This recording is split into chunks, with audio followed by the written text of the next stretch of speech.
Regina, our marriage is solid.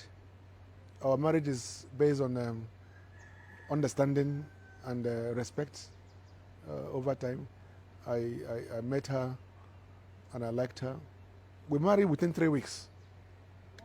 Yes, within 3 weeks. I married all my wives within some period. I don't believe in dating anybody to marry them. Don't date anybody you want to marry. Marry them. When you marry them, you begin to fall in love from within the marriage.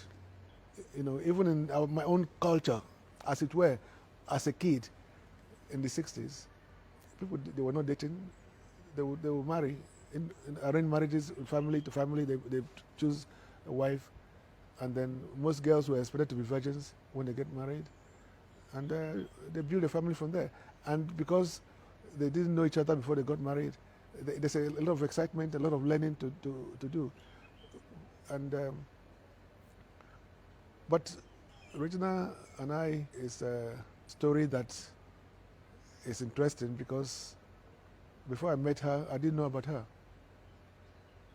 I don't watch movies, never watch movies. I met her the first time when she came to my house with her mother and her siblings because my place in Delta is a tourist place. They came to look around and I liked her and that was it, So whether I marry another wife or not, she knows it can happen. I come from a very polygamous environment myself. I love children, so I want more children. And she knows this, and my other wives, they also know it. So we'll see what happens in the future. You do everywhere. You do everywhere. That's why at night, you got a lot of them know zone 4, zone 5, zone 6. As na fabo ashawo. Obro fa na facho ima ashawo. Obna economy they are doing good for them.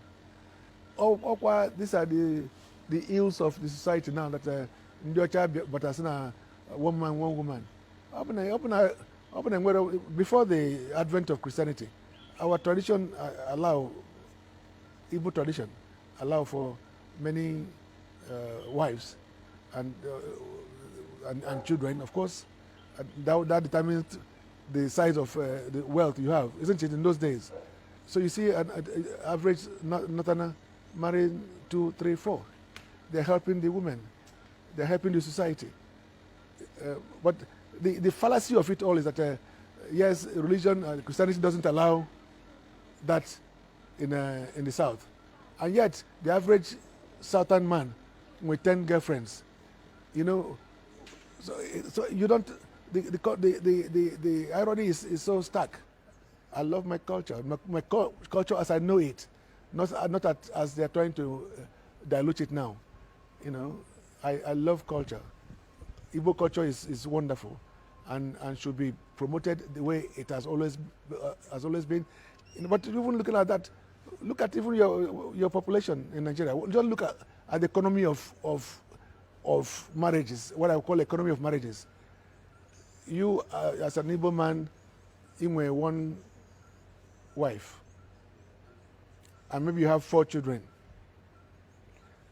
Onye Ugu with 4 wives.